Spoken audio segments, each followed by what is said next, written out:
പ്രവാസി അപ്പോസിയേഷൻ്റെ വിവിധങ്ങളായ പ്രവർത്തനങ്ങളും അതിലൂടെ നേടുവാൻ സാധിച്ച നന്മകളുമൊക്കെ ഓർക്കുമ്പോഴും ഇനിയും വെട്ടി തുറക്കേണ്ട ചില വഴികളുണ്ട് എന്നുള്ളതും നമ്മൾ വിസ്മരിക്കരുത്.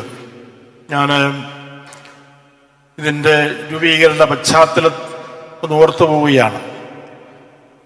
ഏതാണ്ട് 2011-12 കാലഘട്ടത്തിൽ ഞാൻ ചില വിദേശ രാജ്യങ്ങൾ സന്ദർശിക്കാൻ ഇടയായി.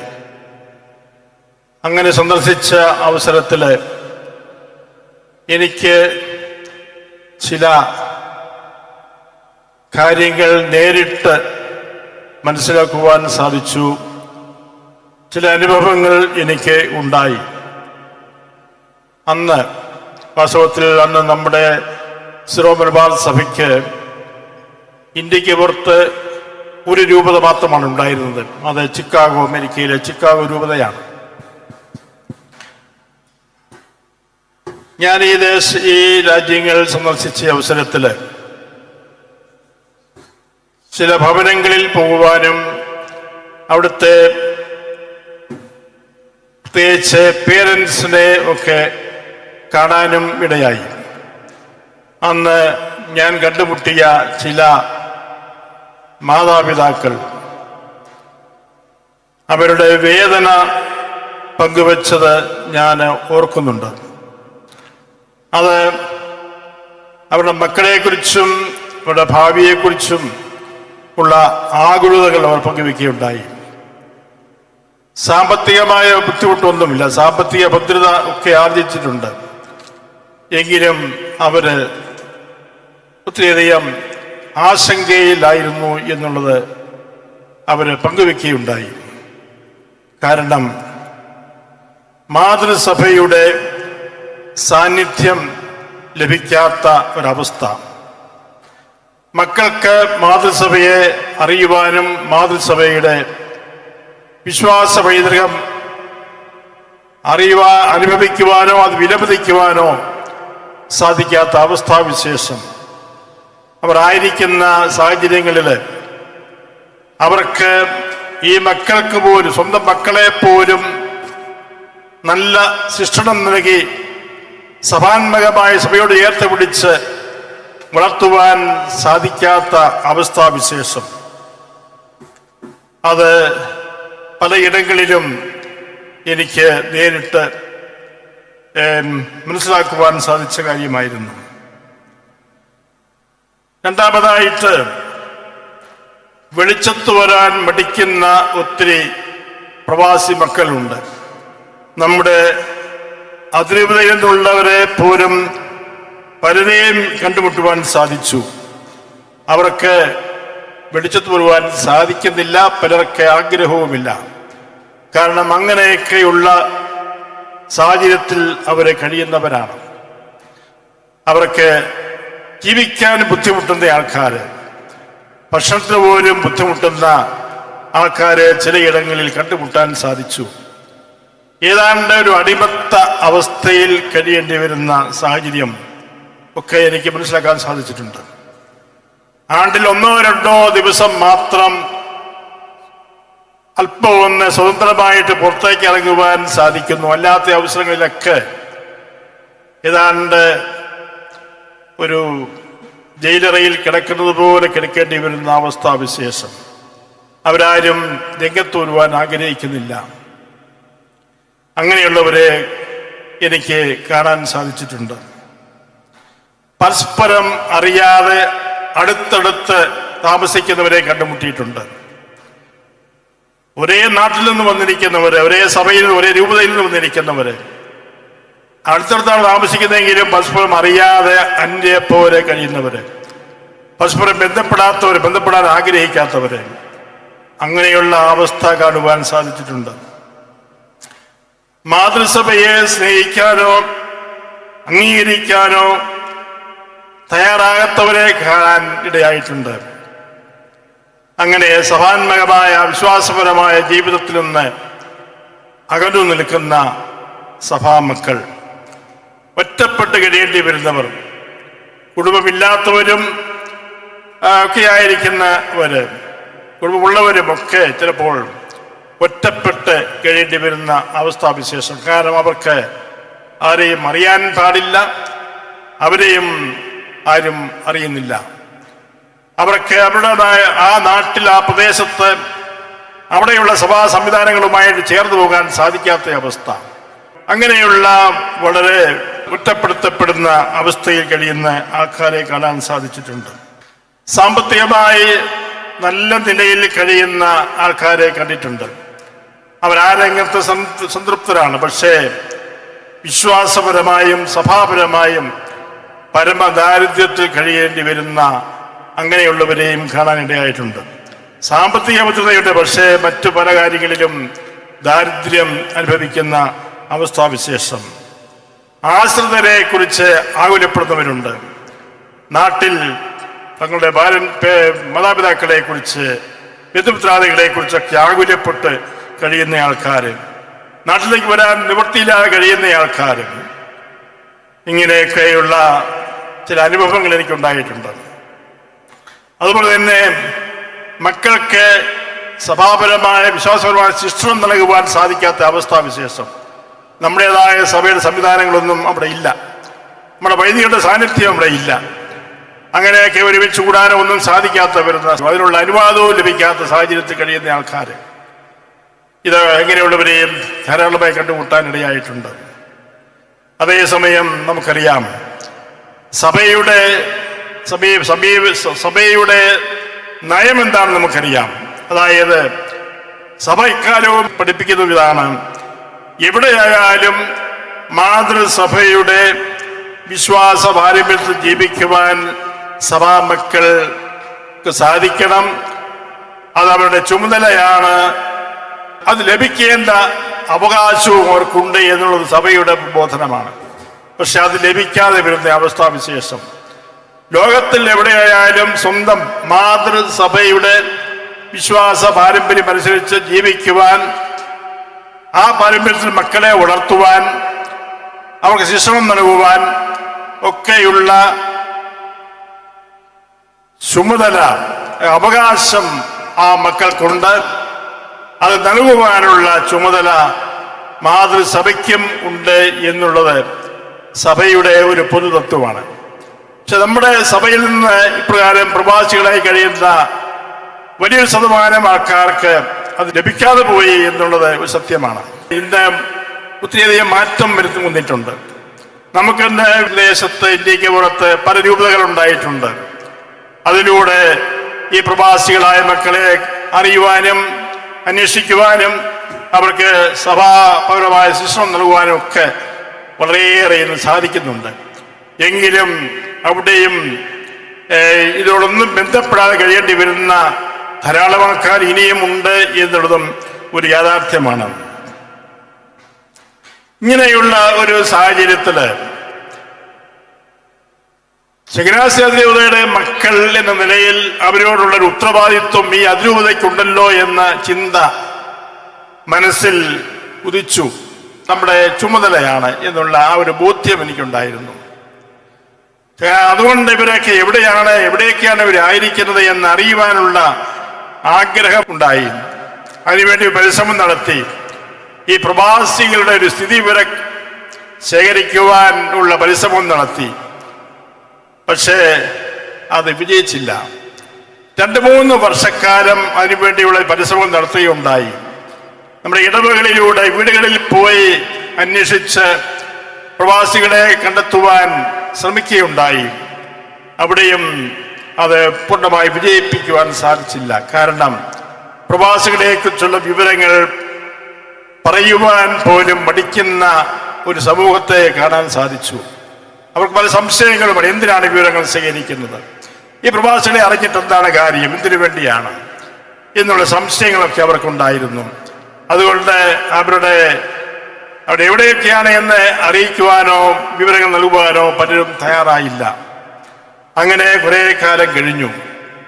ഏതായാലും പിന്നീട് എങ്കിലും ഇതിൻ്റെ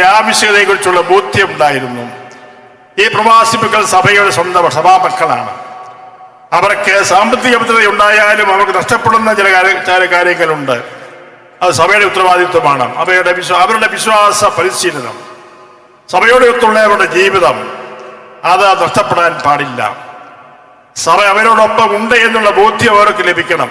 ഒറ്റപ്പെട്ട് കഴിയുന്നവർക്കും തങ്ങൾ ഒറ്റപ്പെട്ടവരല്ല, സഭയാകുന്ന അമ്മ എൻ്റെ കൂടെയുണ്ട്, ഞങ്ങളുടെ കൂടെയുണ്ട് എന്നുള്ള ബോധ്യം അവർക്ക് പകരേണ്ടതായിട്ടുണ്ട്. അതുപോലെ തന്നെ പരസ്പരമുള്ള ബന്ധങ്ങൾ വളർത്തിയെടുക്കേണ്ടതായിട്ടുണ്ട്. അന്യദേശത്ത് അന്യരെ പോലെ കഴിയുന്ന ആൾക്കാർ തമ്മിലുള്ള ഒരു കൂട്ടായ്മ ആവശ്യമാണ്. അത് അവിടെ തന്നെ ആത്മവിശ്വാസത്തിനും വളർച്ചയ്ക്കും ആവശ്യമാണ്. അങ്ങനെ പരസ്പരം ബന്ധപ്പെടുത്തുവാനുള്ള സംവിധാനം വേണം. എല്ലാവരെയും അറിഞ്ഞ് ആ സഭാപരമായ കൂട്ടായ്മ അനുവദിക്കുന്ന സംവിധാനം ഉണ്ടാകണം എന്നൊക്കെയുള്ള ബോധ്യമായിരുന്നു.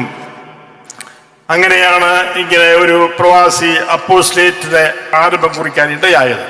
അത് സ്വയം ഉണ്ടായതാണെന്ന് എനിക്ക് പറയാൻ സാധിക്കുകയുള്ളൂ. അതങ്ങനെ സ്വയം അങ്ങ് രൂപപ്പെട്ടു വരികയായിരുന്നു. ഈ ഒരു പശ്ചാത്തലത്തിൽ അങ്ങനെ പ്രവാസി അപ്പോസ്റ്റലിന്റെ ആരംഭം കുറിച്ചു. അത് തീർച്ചയായിട്ടും ഏറെ നന്നായി അത് ദൈവത്തിന്റെ ഒരു ഹിതമാണ് എന്ന് ഉള്ള ബോധ്യമാണ് എനിക്കുള്ളത് ഈ പ്രവാസി അപ്പോസ്റ്റലേറ്റ്. കാരണം പ്രവാസികളിൽ ഇന്ന് ലോകത്തിൽ എല്ലായിടത്തുമുണ്ട്. സഭ തന്നെ ഒരു പ്രവാസ ജീവിതത്തിലാണ്. നമ്മുടെ അതിരൂപതയിലെ പ്രവാസികളായ മക്കൾ ഇന്ന് ലോകത്തിലെ എല്ലാ രാജ്യങ്ങളിൽ തന്നെ ഉണ്ട്. അവരോടൊപ്പം സഭയുണ്ട് എന്നുള്ള ബോധ്യം അവർക്ക് ഉണ്ടായേ തീരൂ. അവരുടെ ഭൗതികമായ നന്മയ്ക്ക് മാത്രമല്ല, അതിനെക്കുറിച്ചൊക്കെ ഇവിടെ സൂചിപ്പിക്കും. റിപ്പോർട്ടിൽ പറയുണ്ടായി എത്രമാത്രം എത്ര ഉപകാരങ്ങളാണ് ചെയ്യാൻ സാധിച്ചത് ഈ അപ്പോസ്റ്റലേറ്റിലൂടെ. എത്ര പേരെ സഹായിക്കാൻ സാധിച്ചു, സഹായാവസ്ഥയിൽ കഴിയുന്നവരെ. അതൊക്കെ തീർച്ചയായിട്ടും ഈ അപ്പോസ്റ്റലേറ്റ് ചെയ്യുന്ന വലിയ നന്മകളാണ്, വലിയ സേവനങ്ങളാണ്. അതൊക്കെ പ്രശംസനീയമായ രീതിയിലാണ് അതെല്ലാം നിർവഹിക്കപ്പെടുന്നത്. അതോടൊപ്പം നമ്മുടെ മക്കളുടെ വിശ്വാസ ധാർമ്മിക ജീവിതം വളരെ പ്രധാനപ്പെട്ടതാണ്. സഭയോട് ഒത്ത് നമ്മൾ നിൽക്കുന്നില്ലെങ്കിൽ നമ്മൾ അനാഥരാണ്. ആ കാര്യം പ്രവാസി മക്കൾ തീർച്ചയായിട്ടും കൂടെ തിരിച്ചറിഞ്ഞുകൊണ്ടിരിക്കുന്നു. സഭയോടൊത്തുള്ള ജീവിതമാണ് സനാഥമായ ജീവിതം എന്ന് പറയുന്നത്, അല്ലാത്തത് അനാഥമായ ജീവിതമാണ്. അതുകൊണ്ട് അതിനുള്ള അവസരം എല്ലായിടത്തും ഉണ്ടാകണം.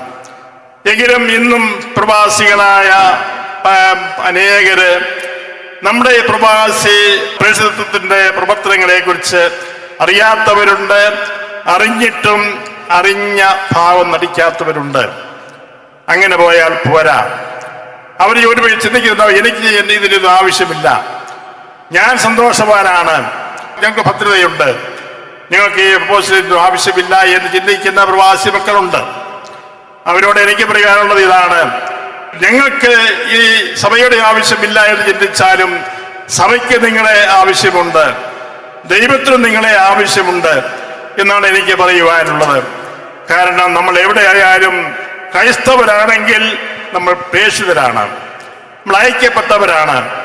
ആ ഐക്യപ്പെട്ടിരിക്കുന്നത് എവിടെയായാലോ അവിടെ നമുക്ക് ഒരു ദൗത്യമുണ്ട് നിറവേറ്റുവാൻ.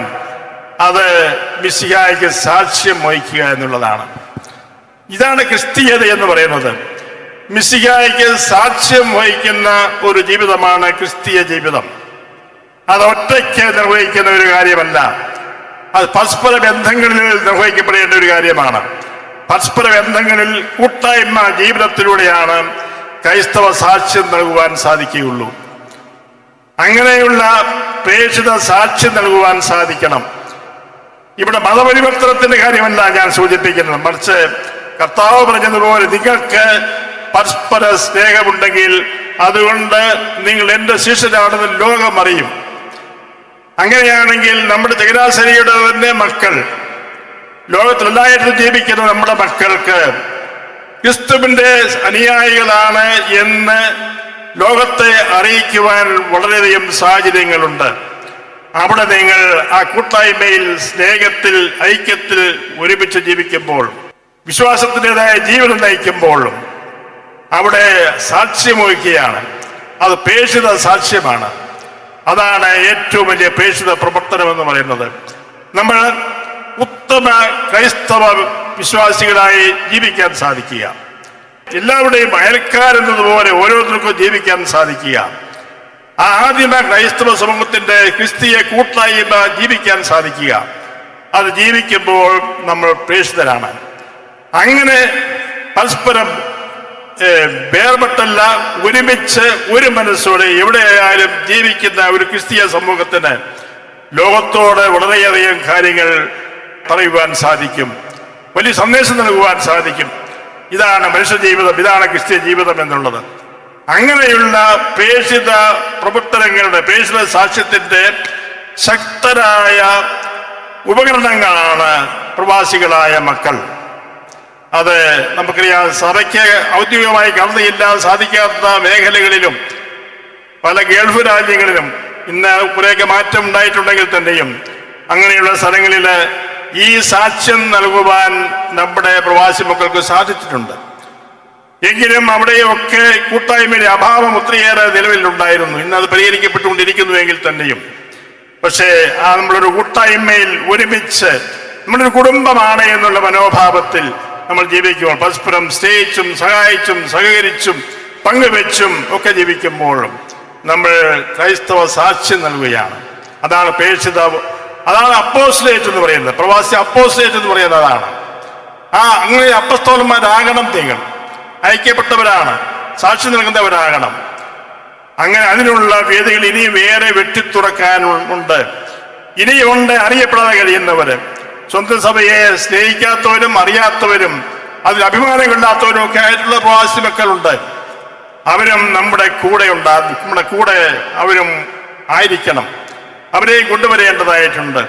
ഇവിടെ നിന്ന് വിദേശത്തേക്ക് പോകുന്ന ആൾക്കാര് അവിടെ ചെല്ലുമ്പോൾ തന്നെ ചൂണ്ടയിട്ട് പിടിക്കുവാൻ പലരും കാത്തിരിപ്പുണ്ട്, അവരെ തങ്ങളുടെ കസ്റ്റഡിയിലേക്ക് കൊണ്ടുപോകാൻ വേണ്ടി. അതുകൊണ്ട് നമ്മുടെ സഭയിൽ നിന്ന്, നമ്മുടെ അതിരൂപതയിൽ നിന്ന് പുറത്തു പോകുന്ന ഓരോ മകനും എവിടെ എത്തുന്നുവോ അവിടെ ആ സഭാ കൂട്ടായ്മയിൽ സ്വന്തം മാതൃസഭയുടെ സംവിധാനം ഉള്ളിടത്ത സ്ഥലങ്ങളിലൊക്കെ ആ മാതൃസഭയുടെ കൂട്ടായ്മയിൽ ആയിരിക്കേണ്ടത് അനിവാര്യമായ ഒരു കാര്യമാണ്. അതാണ് പ്രവാസി അപ്പോസ്തലേറ്റ് ചെയ്യാവുന്ന ഏറ്റവും പ്രധാനപ്പെട്ട ഒരു കാര്യം. അങ്ങനെ ആ കൂട്ടായ്മയുടെ ഭാഗമായി ഓരോരുത്തരെയും രൂപപ്പെടുത്തുമ്പോൾ പ്രവാസി അപ്പോസ്തലേറ്റ് അതിന്റെ ലക്ഷ്യം നേടുകയാണ്. ഈ 10 വർഷത്തെ പ്രവർത്തനം തീർച്ചയായിട്ടും വളരെ മാതൃകാപരമായ രീതിയിൽ മുന്നോട്ട് കൊണ്ടുപോകാൻ അതിന് സാധിച്ചിട്ടുണ്ട്. ഈ മേഖലയിൽ ഇനിയും മുന്നോട്ട് പോകുവാൻ ഇടയാകട്ടെ എന്ന് ഞാൻ പ്രാർത്ഥിക്കുകയാണ്. പ്രവാസികളായ നല്ല തീക്ഷ്ണതയുള്ള, ഞാൻ അനേകം പ്രാവശ്യം പ്രവാസികളുടെ പല പരിപാടികളിലും ഓൺലൈനായിട്ടും അല്ലാതെയും ഒക്കെ പങ്കെടുത്തിട്ടുണ്ട്. എനിക്ക് വളരെ അഭിമാനം തോന്നിയിട്ടുണ്ട്, സന്തോഷം തോന്നിയിട്ടുണ്ട്. വളരെ നല്ല കഴിവുള്ള നമ്മുടെ മക്കൾ, നല്ല സ്നേഹമുള്ളവര്, ആത്മവിശ്വാസമുള്ളവര് ഒക്കെ ധാരാളമായിട്ടുണ്ട് നമ്മുടെ മക്കളുണ്ട്. അവരൊക്കെ പ്രത്യേകിച്ച് വിദേശ രാജ്യങ്ങളിൽ ഒക്കെ ആയിരിക്കുമ്പോഴും ആ സഭയോട് ചേർന്ന് ജീവിക്കുവാനുള്ള അവരുടെ ആ താല്പര്യം പ്രത്യേകിച്ച് ഗൾഫ് രാജ്യങ്ങളിൽ കാണുവാൻ സാധിച്ചിട്ടുണ്ട്. അതൊക്കെ വലിയൊരു മുതൽക്കൂട്ടാണ്. അതോടൊപ്പം തന്നെ ഈ കേരളത്തിലെ സഭയെ വിസ്മരിക്കരുത്. പ്രവാസി മക്കൾ കൂട്ടായ്മയിൽ വളർന്ന് സാക്ഷ്യം വഹിക്കുന്നതോടൊപ്പം തന്നെ നമ്മുടെ കേരളത്തിലെ ഈ സഭയ്ക്ക് ക്ഷീണമുണ്ടാകാൻ പാടില്ല. അതും വളരണം, അതും വികസിക്കണം. കാരണം ഇതിൻ്റെ ഉറവിടം ഇവിടെയാണ്. ഈ ഉറവിടം സൂക്ഷിച്ചു പോകാനിടയാവരുത്. അതും ഈ അവസരത്തിൽ നമ്മൾ ചിന്തിക്കേണ്ടതായിട്ടുണ്ട്. ഏതായാലും നിങ്ങൾ പ്രവാസികളായ നിങ്ങളെക്കുറിച്ചുള്ള നല്ല ഓർമ്മയോടുകൂടി എങ്കിലും ഇനിയും ഏറെ നമുക്ക് സാധിക്കേണ്ടതുണ്ട് എന്നുള്ള ആ ചിന്തയോടുകൂടി ഞാൻ എൻ്റെ വാക്കുകൾ ഉപസംഹരിക്കുകയാണ്. നിങ്ങളുടെ എല്ലാവരുടെയും തീക്ഷ്ണമായ പ്രവർത്തനത്തിന് ദൈവം നിങ്ങളെ അനുഗ്രഹിക്കട്ടെ എന്ന് പ്രാർത്ഥിച്ചുകൊണ്ട് ഈ പ്രവാസി ദശാബ്ദ വാർഷിക ആഘോഷം വളരെ സന്തോഷത്തോടുകൂടി ഞാൻ ഉദ്ഘാടനം ചെയ്യുന്നു.